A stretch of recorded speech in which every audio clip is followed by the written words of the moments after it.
जय हिंद दोस्तों, वंदे मातरम। मैं सुदर्शन सिंह स्वागत करता हूं आप सभी का अपने YouTube channel Darshan classes with Shiv में। UP triple S C PET की क्लासेस मैंने स्टार्ट करी थी। अभी तक 12 क्लासेस हो गई थी। आज ये 13वीं क्लास है। भारतीय इतिहास सब्जेक्ट हम लोग कवर कर रहे थे।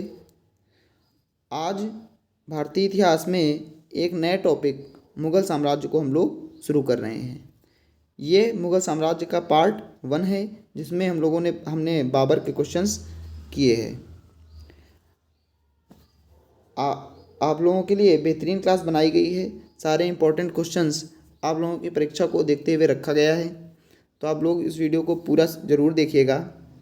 चलिए वीडियो को स्टार्ट करते हैं।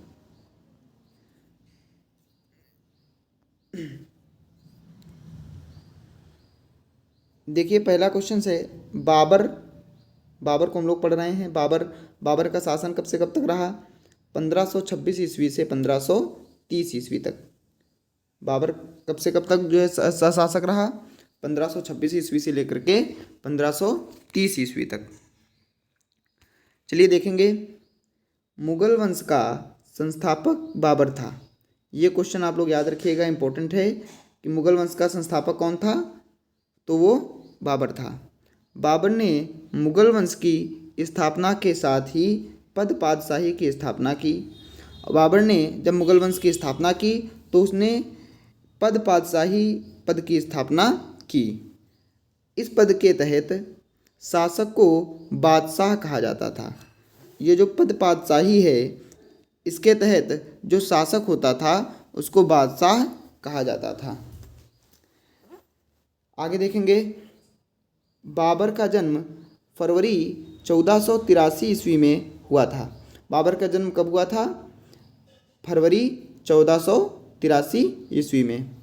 इसके पिता उमर शेख मिर्ज़ा। बाबर के पिता का नाम क्या था? उमर शेख मिर्ज़ा नाम था। बाबर के पिता का नाम उमर शेख मिर्ज़ा था, जो कि फरगाना नामक एक छोटे राज्य का शासक थे। ये जो उमर शेख मिर्ज़ा हैं, जो कि बाबर के पिता थे, वो फरगाना नाम के राज्य के शासक थे। आगे देखते हैं, बाबर फरगाना की गद्दी पर 1494 ईस्वी में बैठा। जो ये बाबर है, फरगाना की गद्दी पर कब बैठा? 1494 1494 ईस्वी को फरगाना की गद्दी पर बैठा। आगे देखेंगे, बाबर ने 1507 में बादशाह की उपाधि धारण की। बाबर ने 1507 ईस्वी में बाबर की उपाधि धारण की।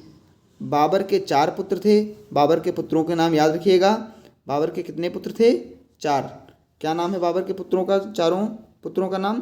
पहला पुत्र था हुमायूं, दूसरा कामरान, तीसरा अस्करी और चौथे पुत्र का नाम क्या था? हिंदल। ये बाबर के 4 पुत्र थे। ये जो है सामान्य परिचय है बाबर का और मुगल वंश का। ये सारे क्वेश्चंस आप लोग याद रखिएगा कि मुगल वंश का संस्थापक कौन था? बाबर ने पद पातशाही की स्थापना की, जिसके तहत शासक को बादशाह कहा जाता था। बाबर का जन्म 1483 ईस्वी में हुआ था। बाबर के पिता का नाम उमर शेख मिर्ज़ा था। उमर शेख मिर्ज़ा फरगाना नाम के छोटे राज्य के शासक थे। बाबर फरगाना की गद्दी पर कब बैठा? 1494 ईस्वी में। जन्म कब हुआ? 83 ईस्वी में। और फरगाना की गद्दी पर कब बैठा? 1494 ईस्वी में, यानी कि मात्र 11 वर्ष की उम्र में। 11 वर्ष की उम्र में ये फरगाना की गद्दी पर बैठ गया था। बाबर ने 1507 में बादशाह की उपाधि धारण की थी। बाबर के 4 पुत्र थे। चारों पुत्रों के नाम देखेंगे, हुमायूं, कामरान, अस्करी और हिंदल। ये 4 पुत्र थे। ये सारी बातें आप लोग ज़रूर याद रखिएगा, आपकी परीक्षा में देखने को मिल सकती हैं। चलिए आगे देखते हैं। बाबर ने भारत पर 5 बार आक्रमण किया। बाबर ने भारत पर कितनी बार आक्रमण किया? 5 टाइम्स, 5 बार आक्रमण किया। बाबर ने भारत पर कितनी बार आक्रमण किया? 5 बार। आगे देखेंगे अगला क्वेश्चन, पानीपत के प्रथम युद्ध में बाबर ने पहली बार तुगलमा युद्ध नीति। ये क्वेश्चन इंपॉर्टेंट है, याद रखिएगा कि तुगलमा युद्ध नीति का प्रयोग किसने किया था? बाबर ने। सबसे पहले कब किया था? तो पानीपत के प्रथम युद्ध में पहली बार तुगलमा युद्ध नीति का प्रयोग किया और तोप खाने का प्रयोग किया, और तोपों का प्रयोग भी पानीपत के प्रथम युद्ध में बाबर ने पहली बार किया था।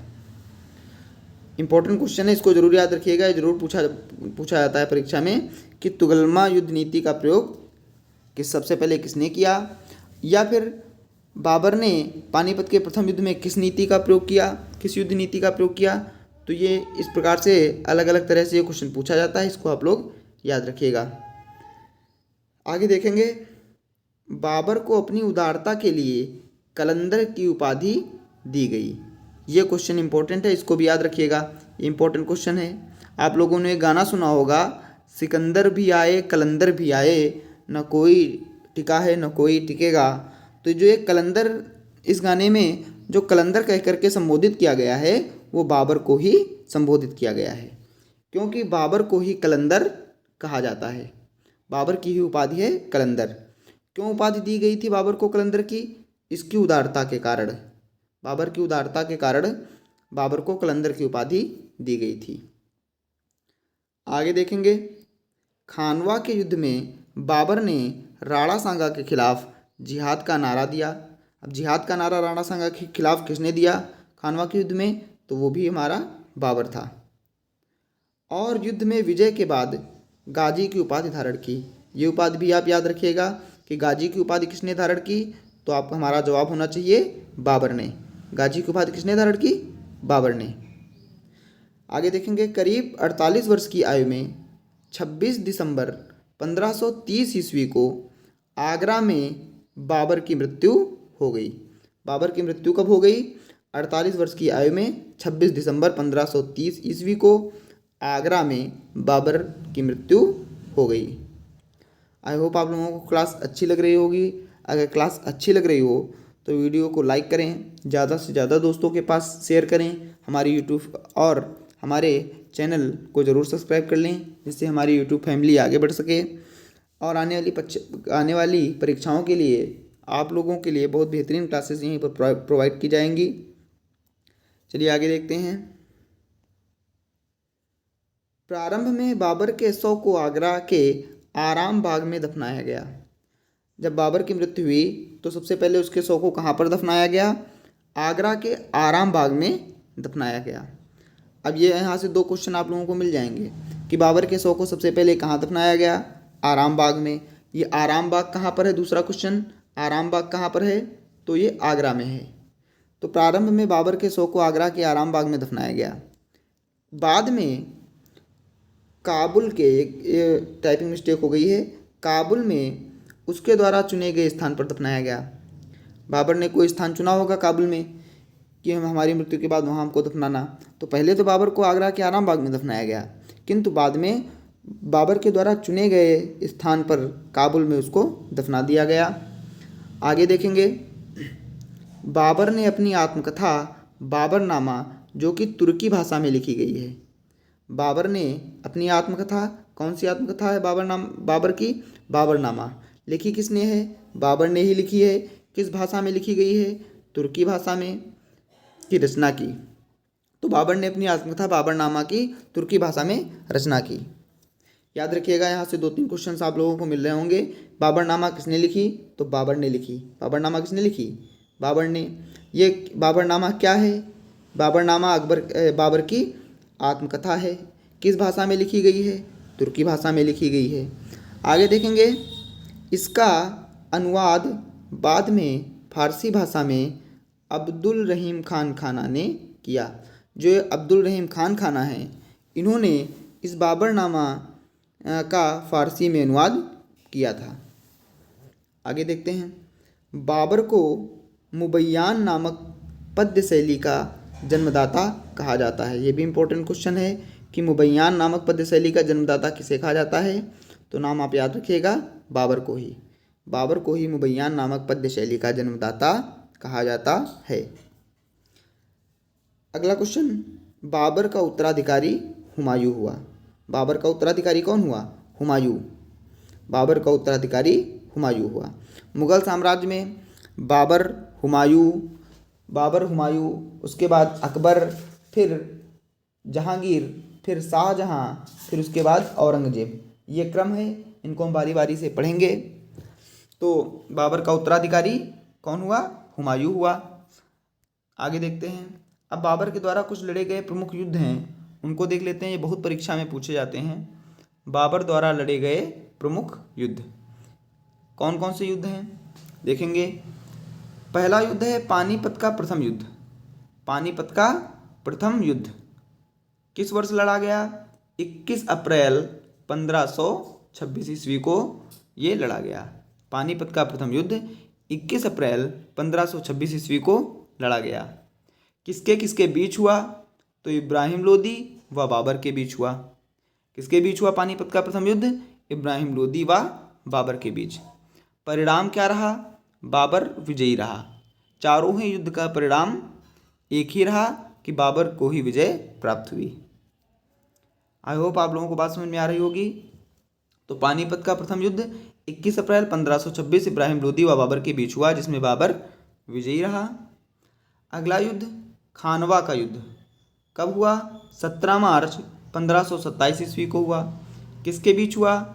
राणा सांगा व बाबर के बीच हुआ। किसके बीच हुआ? राणा सांगा व बाबर के बीच। इसमें भी बाबर विजयी रहा। खानवा का युद्ध भी बाबर ने जीत लिया। आगे देखेंगे। चंदेरी का युद्ध 29 जनवरी 1528 ईस्वी को लड़ा गया। चंदेरी का युद्ध कब हुआ? 29 जनवरी 1528 ईस्वी को हुआ। किसके बीच हुआ? मेदिनी राय व बाबर के बीच में हुआ। मेदिनी राय व बाबर के बीच में चंदेरी का युद्ध हुआ। इसमें भी बाबर विजयी रहा। बाबर को इसमें भी विजय प्राप्त हुई। घाघरा का युद्ध कब हुआ? 6 मई 1529 ईस्वी को घाघरा का युद्ध हुआ। किसके बीच हुआ? अफगानों व बाबर के बीच। अफगान व बाबर के बीच घाघरा का युद्ध हुआ। इसमें भी परिणाम क्या रहा इस युद्ध का? बाबर ही विजयी रहा। बाबर ही विजयी रहा। चारों युद्ध में विजय बाबर की ही हुई थी।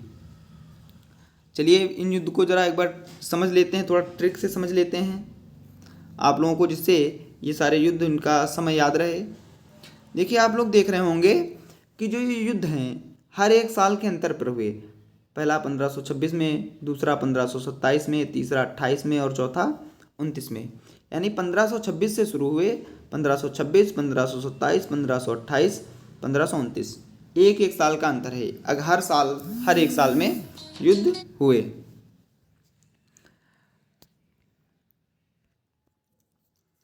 तो जो ये सारे युद्ध हुए वो एक एक साल के अंतर पर हुए हैं। इससे आप लोगों को याद रहेगा। 21 अप्रैल 1526, फिर 1527, 1528, 1529, है ना। इनकी तारीख थोड़ा अलग है।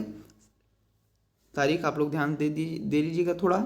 अप्रैल, मार्च, जनवरी, मई, ये इनके जो है महीने हैं।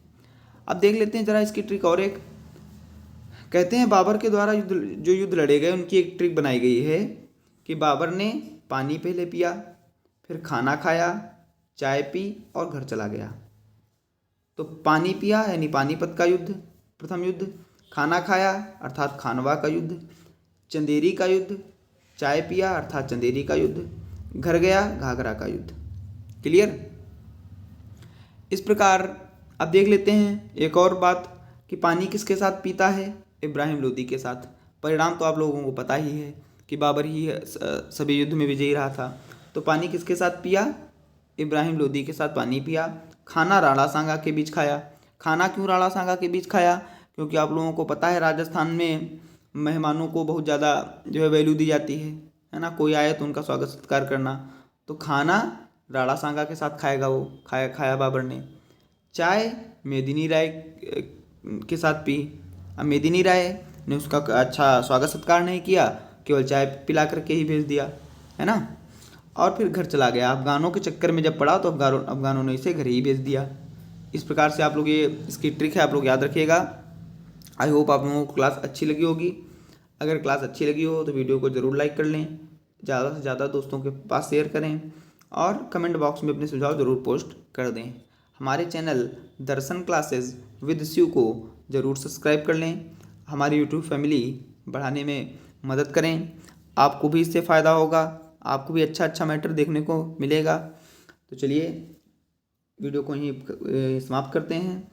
जय हिंद। मिलते हैं अगली वीडियो में, तब तक के लिए टेक केयर, बाय बाय।